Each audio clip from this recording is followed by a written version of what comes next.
Assalamualaikum warahmatullahi wabarakatuh.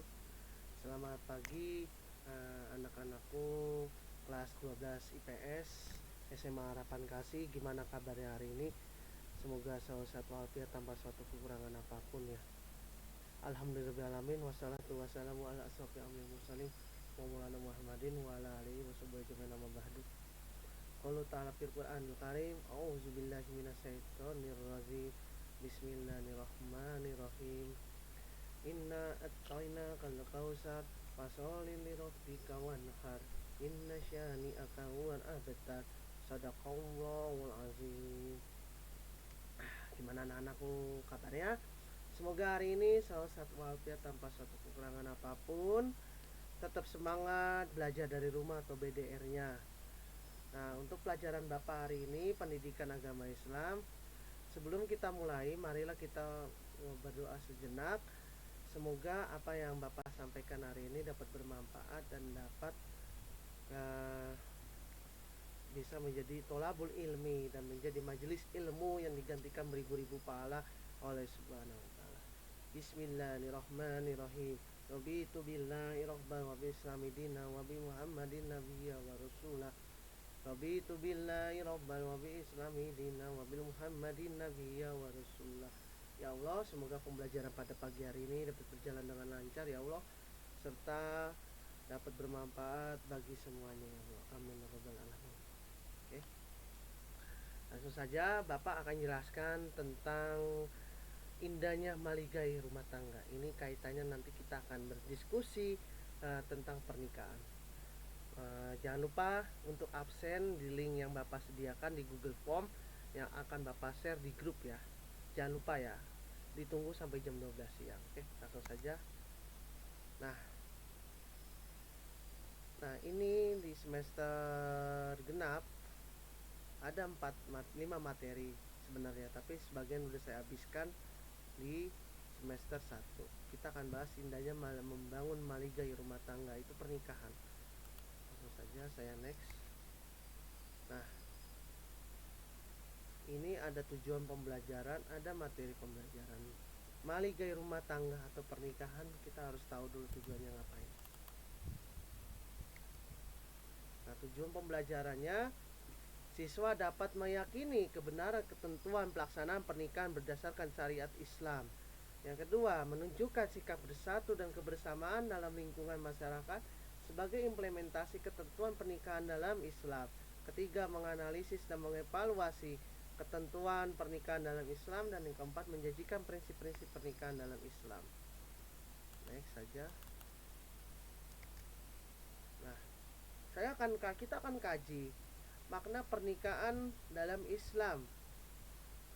Pernikahan sendiri berasal dari bahasa Arab.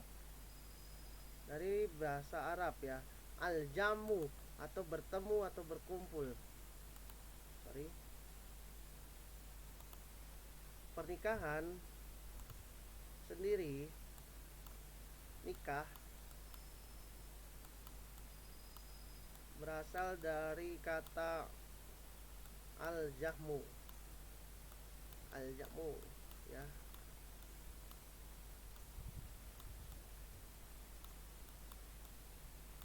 Ini yang artinya adalah berkumpul.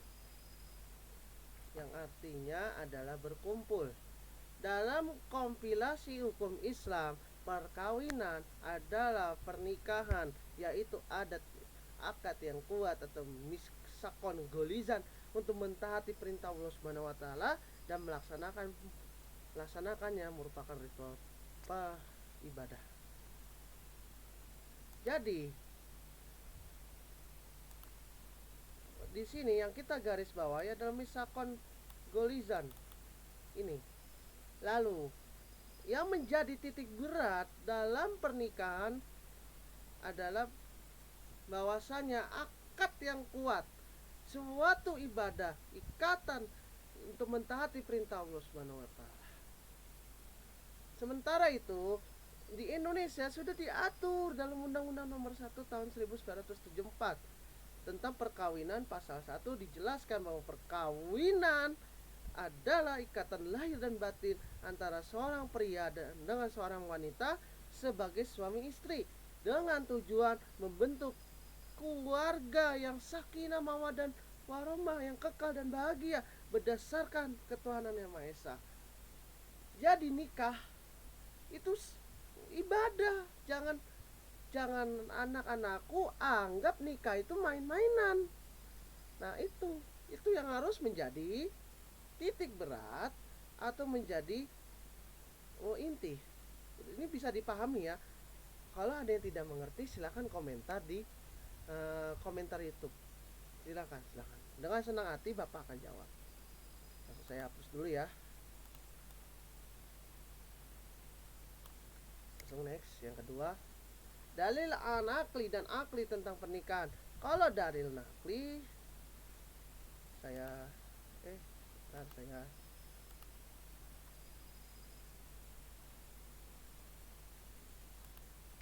dalil nakli dia dari Al-Quran.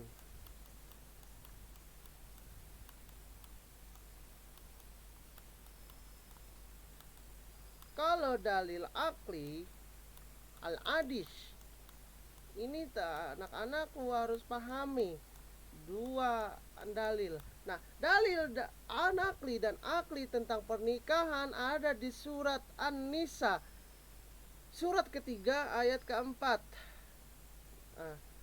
Silakan dibaca, dipahami ya.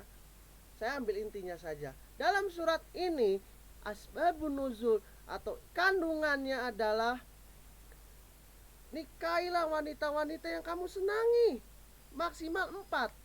Nah, boleh dalam Islam itu berpoligami, maksimal 4. Ini udah jelas. Ini sudah jelas anak-anakku. Sudah jelas. 2, 3 atau 4 ini maksimalnya berpoligami. Boleh. Tapi dengan syarat disetujuin oleh sang istri yang pertama, kedua, ketiga. Harus disetujui. Kalau tidak rela, jangan, gak boleh. Malah dosa. Bahkan di hadisnya pun aklinya dari Abdullah ibn Mas'ud radhiyallahu anhu, Rasulullah SAW berkata kepada kami, "Hai para pemuda, barang siapa di antara kamu telah sanggup menikah, maka nikahlah." Nikah itu dapat menundukkan mata, memelihara faraj atau kelamin, dan barang siapa tidak sanggup maka hendaklah berpuasa karena puasa itu menjadi perisai. Jadi kalau sanggup nikah, kalau tidak sanggup berpuasalah, karena berpuasa menjaga hawa nafsu kita dari hal-hal yang buruk ya. Bisa dipahami ya, dari nakli dan akli. Kalau dari nakli dari Al-Quran, kalau akli itu dari hadis. Kita lanjutkan. Saya hapus dulu ya, biar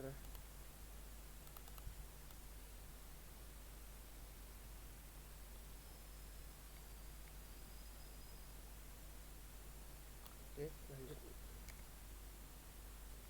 Kembali dari al-hadis. Nah, kita lihat di sini.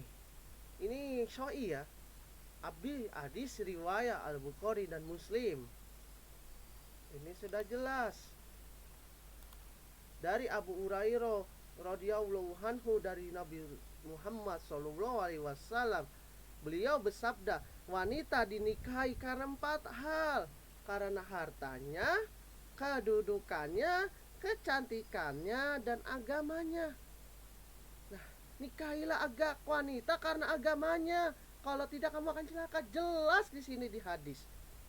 Kalau kita menikahi wanita, itu jangan karena hartanya, cantiknya, fisiknya. Nauzubillah min dzalik. Kalian akan celaka. Yakin deh sama Bapak. Nih yang laki-laki jangan lihat wanita dari harta, kedudukan, kecantikan, tapi kita harus lihat dari semuanya, dari sisi agamanya. Nah, ini udah jelas kok di hadis ini, di hadis riwayat Al-Bukhari dan Muslim. Jelas ya. Ini harus teman-teman, anak-anakku garis bawahi. Hartanya, kedudukannya, kecantikannya, dan agamanya. Oke, lanjut. Hukum pernikahan. Ada beberapa ulama menjelaskan nikah itu adalah mubah. Artinya boleh dikerjakan dan boleh ditinggalkan. Namun kita harus melihat dari sisi sudut pandang yang melakukan pernikahannya, bisa menjadi wajib, sunnah, makruh, dan haram. Baik, kita lihat penjelasannya ya. Mari kita lihat penjelasannya. Yang pertama adalah jaiz atau mubah, artinya diperbolehkan dan inilah menjadi dasar hukum nikah. Yang kedua wajib, yaitu orang yang telah mampu atau sanggup menikah. Bila tidak menikah, khawatir dia akan terjerumus dalam perzinahan. Yang ketiga sunnah. Sunnah itu orang yang sudah mampu menikah tetapi masih sanggup mengendalikan dirinya dari godaan yang menjurus kepada perzinahan. Yang keempat makruh, yaitu orang yang akan melakukan pernikahan dan telah memiliki keinginan atau hasrat tetapi ia belum memiliki bekal untuk memberikan nafkah tanggungannya, tapi akan menjadi haram, yaitu orang yang akan melakukan pernikahan tetapi yang dia memiliki niat yang buruk, menyakiti, zalim, KDRT ya bahasa gaulnya. Nah, kita harus anak-anak harus lihat hukum pernikahan dari 5 aspek ini: mubah, wajib, sunnah. Lihat dulu dari kondisi yang akan dinikahi. Lanjut ya, kalau ingin ada yang ditanyakan silakan komentar di YouTube. Nanti saya tugasi juga lewat YouTube ya. Tujuan pernikahan ini udah jelas, ada di Ahrum ayat surat ke-30 ayat 21, untuk memperoleh kebahagiaan dan ketenangan hidup. Nikah itu nggak hanya sekedar cinta, bucin, budak cinta, tapi kita harus lihat tujuan positifnya yang akan dari nikah, untuk membina rasa cinta dan kasih sayang. Nikah merupakan salah satu cara untuk membina kasih sayang antara suami istri dan anak.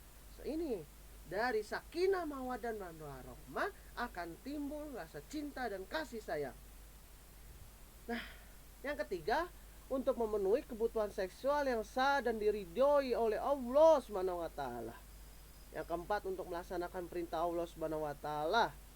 Menikah merupakan pelaksanaan perintah Allah Subhanahu wa taala. Oleh karena itu, menikah akan dicatat sebagai ibadah. Surat An-Nisa ayat surat ketiga ayat 4. Sunnah Rasulullah dari hadis Bukhari dan Muslim sudah dijelaskan di sini.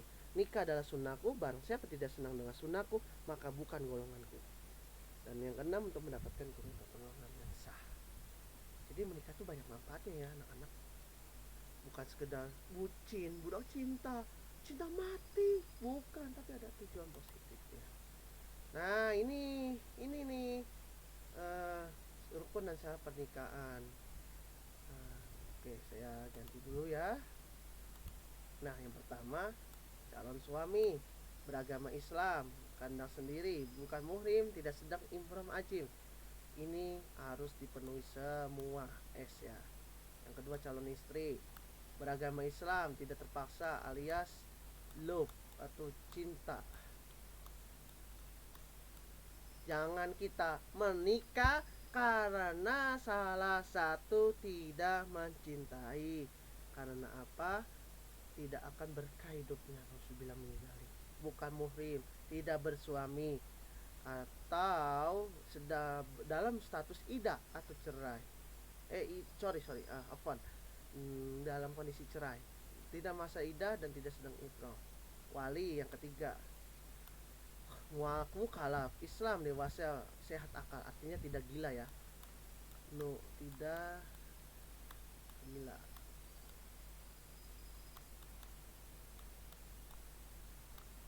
Laki-laki merdeka, artinya bukan budak, adil, tidak sedang ihram atau haji. Saksi minimal 2 orang ya. Ini harus ditekankan. Saksi minimal 2 orang dari pihak calon istri dan calon suami. Nah, syaratnya apa? Islam, dewasa, sehat akalnya, tidak fasik dan hadir. Ini wajib, ini semuanya harus dipenuhi. Dan ijab kabul, ada ikrar atau pernyataan yang disampaikan oleh mempelai wanita atau wali nikah, ini kabul. Jadi ketika kita saya nikahkan bla bla bla bla, langsung diikutin oleh calon suaminya, itu yang dinamakan kabul. Kalau ijab itu sumpah atau pernyataan yang diucapkan oleh pihak mempelai wanita. Saya izin hapus ya.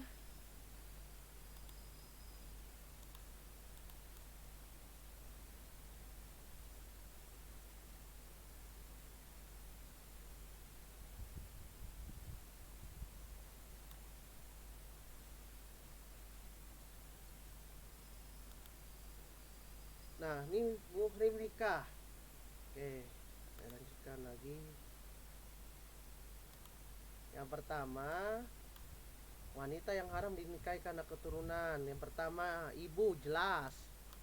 Nenek dari ibu dan nenek dari ayah jelas. Ayah anak perempuan kandung atau adik dan cucu seterusnya. Saudara perempuan sekandung sebapa seibu. Saudara perempuan dari bapak. Saudara perempuan dari ibu. Anak perempuan dari saudara laki-laki dan seterusnya ke bawah. Anak perempuan dari saudara perempuan seterusnya ke bawah. Ini yang haram. Ya, haram. Ini yang haram untuk dinikahi. Jangan sampai salah kaprah. Yang kedua, wanita yang haram dinikahi karena hubungan susuan. Contoh, ibu yang menyusui. Contohnya gini. Misalkan saya lahir. Ketika saya lahir, saya ditinggal ibu. Nah, yang menggantikan ibu menyusui adalah ibu B. Ibu A ninggalin saya nih ceritanya. Nah, ibu B yang menyusui. Maka ini yang tidak boleh dinikahi. Apalagi saudara perempuannya. Ini sudah jelas haram. Ini sudah jelas haram. Wanita yang diharam dinikahi karena perkawinannya ibu dari istri mertua, anak tiri, atau anak dari istri dengan suami lain, itu haram. Ibu tiri apalagi, menantu apalagi, baik dari laki-laki, baik sudah dicerai maupun belum. Ini kadang gini kejadiannya. Ketika si A menikahi si B, tapi si A-nya ini selingkuh dan menikah siri, ini yang diharamkan dalam Islam, tidak boleh. Ya jangan sampai anak-anakku nih berbuat yang semena-mena ya. Lanjut. Wali nikah. Wali nikah itu wali yang mempunyai pertalian darah dengan mempelai wanita yang akan dinikahkan. Ini yang pertama. Ini yang pertama ya. Sorry.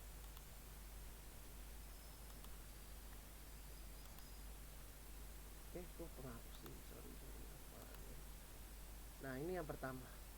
Wali nasab, wali yang mempunyai pertalian darah dengan mempelai wanita yang akan dinikahi. Keterangannya ayah kandung, kakek, saudara kandung laki-laki, saudara laki-laki saya, anak laki-laki dan dari saudara laki-laki sekandung, anak laki-laki dari saudara laki-laki seayah. Saudara laki-laki ayah yang seayah dengan ayah. Anak laki-laki saudara laki-laki ayah yang sekandung dengan ayah. Anak laki-laki dari saudara laki-laki ayah yang seayah dengan ayah. Ini yang boleh menjadi wali nikah. Ini wali hakim adalah seorang kepala negara yang beragama Islam. Wali nasab yang gak ada, wali yang lebih dengan akrab yang memenuhi syarat, dan wali yang lebih jauh atau abad tidak ada. Wali akrab berpergian jauh dan tidak memberi kuasa kepada wali nasab urutan berikutnya untuk bertindak sebagai wali nikah. Ini sedang umroh, bertindak sebagai wali nikah. Yang masuk penjara tidak dapat berintak sebagai wali nikah. Jadi artinya berintak itu tidak dapat menjadi petugas atau menjadi hakim dalam wali nikah. Wali yang lebih dekat hilang sehingga tidak diketahui tempat tinggalnya, dan wali hakim berhak untuk bertindak menjadi wali nikah. Oke. Kewajiban suami dan istri. Kewajibannya suami memberikan nafkah dan segala macamnya kepada istri dan anak-anak sesuai dengan kemampuan yang diusahakan. Menggauli istri secara makruh, artinya layak dan patut, dengan kasih sayang, menghargai, memperhatikan dan sebagainya. Yang berikutnya memimpin keluarga. Jadi suami ini berat tanggung jawabnya. Ketika menikah itu dia punya tugas untuk membimbing, memelihara semua anggota keluarga dengan penuh tanggung jawab, membantu istri dalam tugas sehari-hari, terutama dalam mengasuh dan mendidik anak-anak agar menjadi anak yang soleh. Ini tugas beratnya suami. Ini berat. Karena apa? Tanggung jawab ya, saya singkat, tanggung jawab ini besar. Sementara istri harus patuh dan taat ya sesuai dengan ajaran Islam. Kalau perintah suami bertentangan dengan Islam, tidak boleh ditaati oleh seorang istri. Memelihara dan menjaga keharmonisan keluarga dan diri sendiri serta harta benda suami. Mengatur rumah tangga dengan baik sesuai dengan fungsi ibu sebagai kepala rumah tangga. Memelihara dan mendidik anak, terutama pendidikan agama. Bersikap hemat, cermat, dan ridho, syukur, serta bijaksana pada suami. Jadi kalau saya tulis, suami istri sama dengan harus samawa,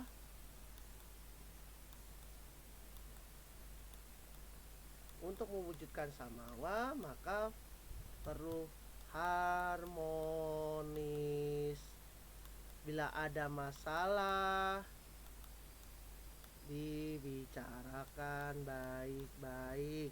Samawa itu sakinah mawadah warahmah. Untuk mewujudkannya harus ada harmonisasi antara suami istri, keluarganya tidak ikut campur, hanya suami dan istri. Kalau ada masalah ya wong dibicarakan baik-baik lah, karena segala sesuatu bisa dibicarakan dengan baik-baik.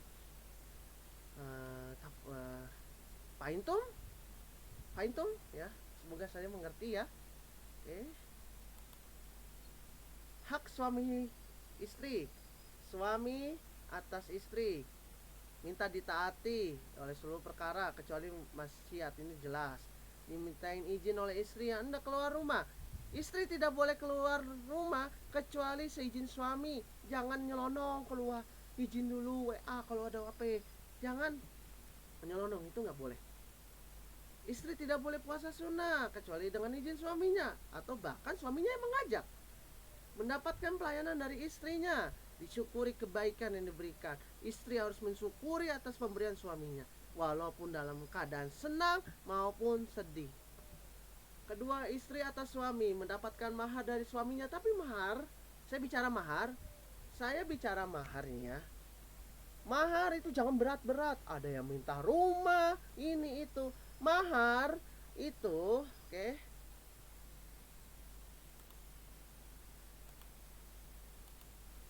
mahar ini wajar ya, harus wajar. Jangan gak masuk akal, minta emak, minta mobil lah, inilah itulah. Yang sekiranya kesepakatan bersama tidak memberatkan pihak yang mempelai pria. Mendapat perlakuan yang patut dari suaminya, mendapatkan nafkah pakaian dan tempat tinggal dari suaminya, perlakuan adil. Ini khusus yang poligami.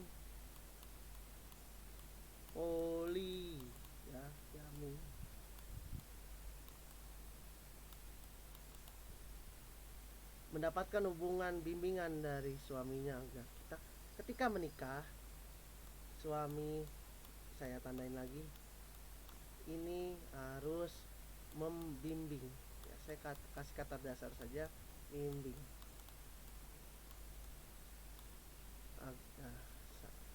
terus tidak egois.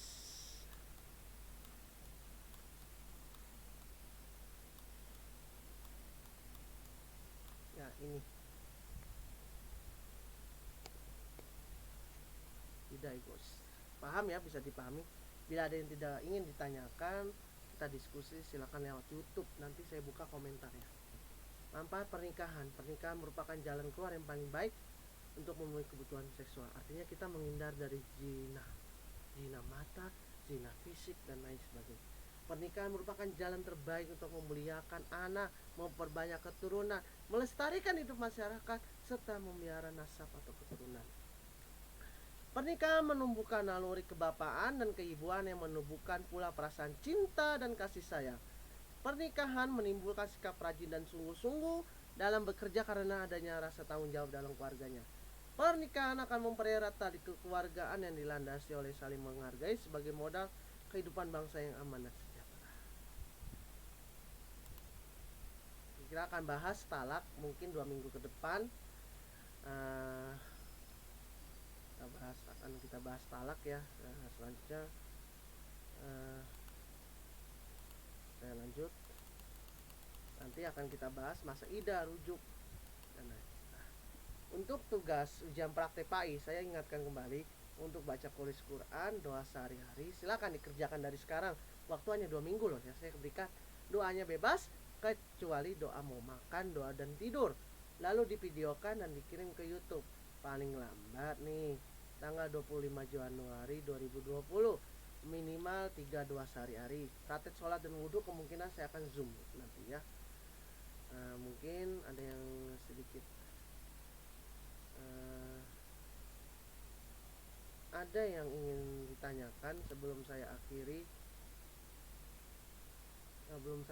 ya kajian pada materi pendidikan agama Islam pada pagi hari ini. Oke, kalau tidak ada, nanti saya akan berikan tugas melalui Google Classroom. Silakan nanti dicek Google Classroom-nya. Tetap semangat, selamat pagi. Sebelum kita akhiri, saya punya satu pantun nih. Burung irian, burung cendrawasih. Cukup sekian dan terima kasih. Sebelum kita akhiri, mari kita membaca doa kafaratul majlis. Oke, itu saja. Demikian kajian pada pagi hari ini. Semoga membawa manfaat bagi kita semua. Akhirul kalam. Wassalamualaikum warahmatullahi wabarakatuh. Selamat pagi.